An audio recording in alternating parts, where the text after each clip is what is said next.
Ou se você for a Pedro, abra aqui, por favor, Pedro.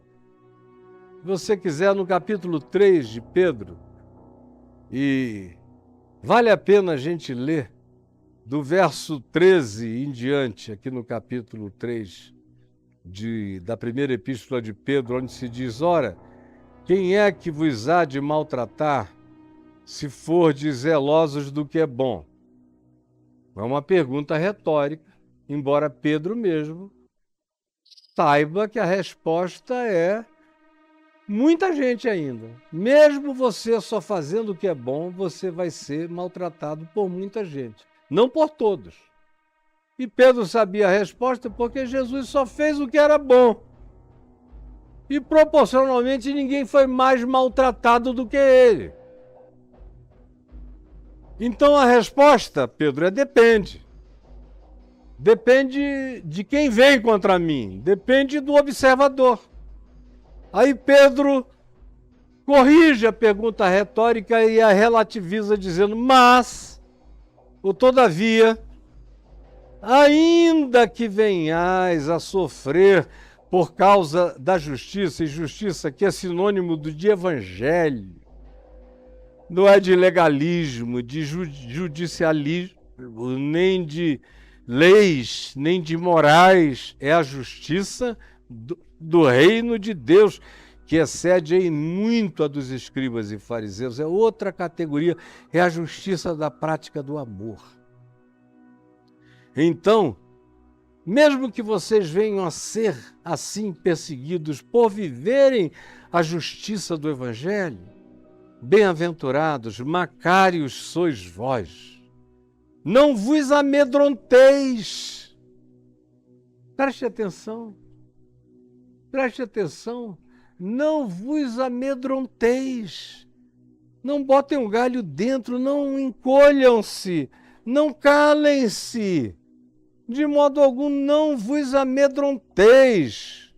Portanto, com as suas ameaças, nem fiqueis alarmados, escandalizados, chocados.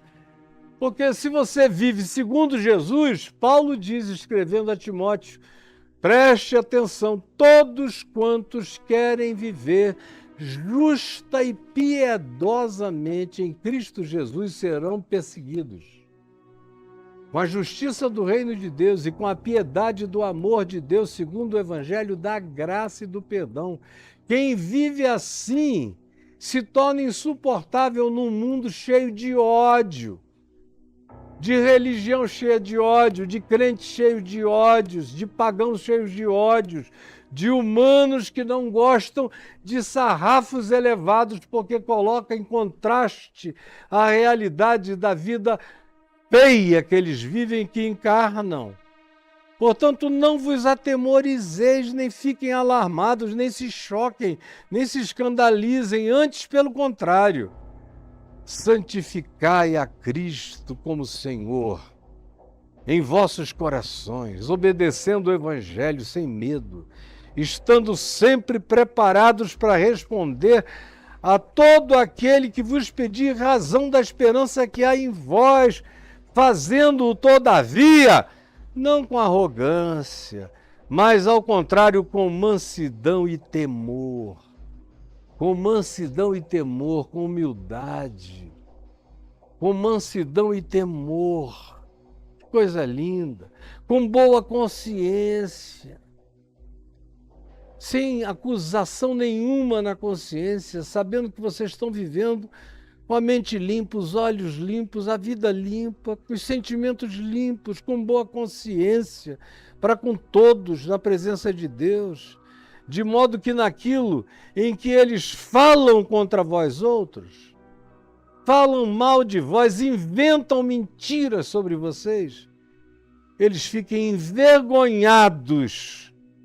Eles fiquem envergonhados, sim, os que difamam o vosso bom procedimento em Cristo Jesus, porque se for da vontade de Deus, é melhor, é muito melhor que sofrais por praticardes o que é bom do que por praticardes o que é mal. Obviamente É o que Jesus está ensinando, na simplicidade absurda do significado do que seja ser feliz, do que seja ser próspero em Deus, em Cristo Jesus, o nosso Senhor. Olha bem aqui para mim.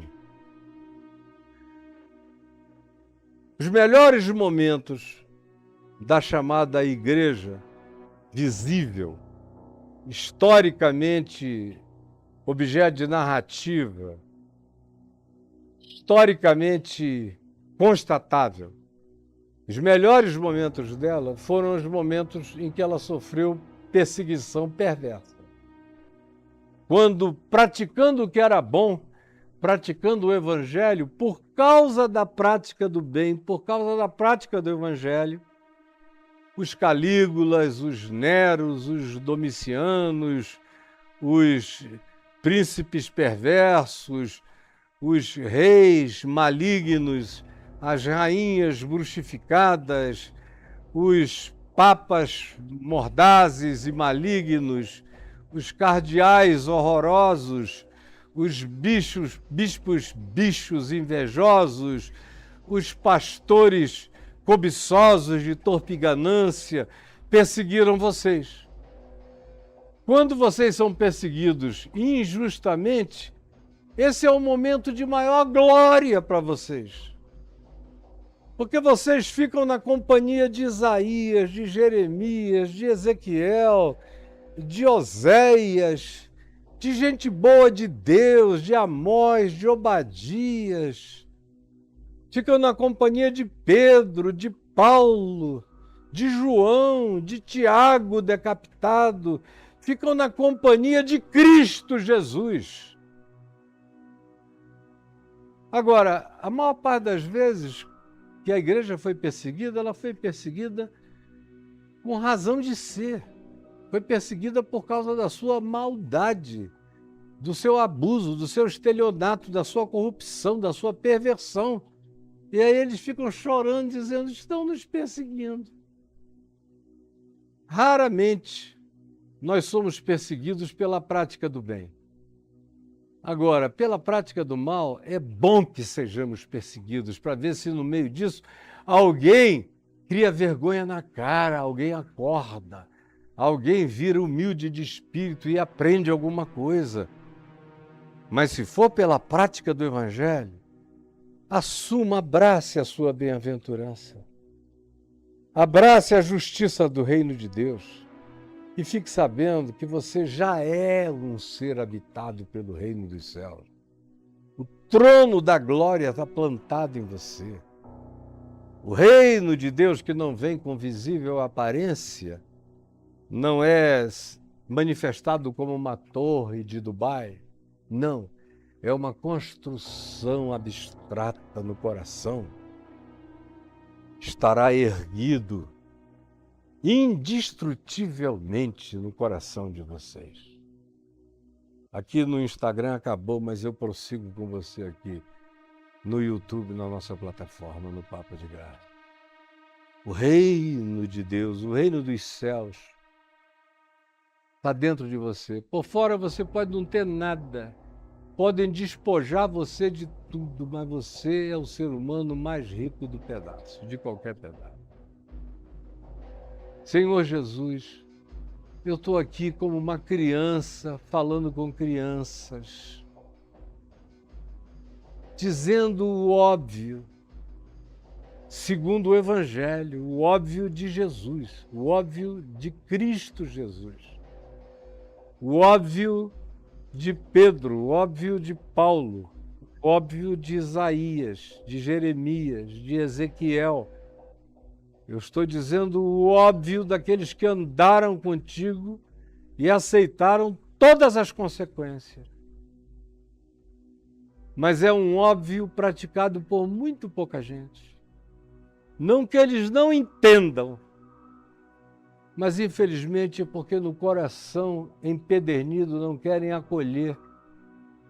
E porque na covardia, na falta de fé varonil, tenaz e perseverante, não perseveram no Evangelho contra tudo, contra todos, ou contra todo medo, perigo, ameaça ou torpor, mas não se vergam por medo algum ante ninguém, porque já carregam em si a glória de serem habitados pelo reino de Deus, pela presença do Cristo eterno morando em mim, colocando a luz de Deus na minha face, o brilho da glória de Deus nos meus olhos. Por favor, ajuda-nos a entendermos isto e a querermos isto e a ambicionarmos isto para as nossas vidas.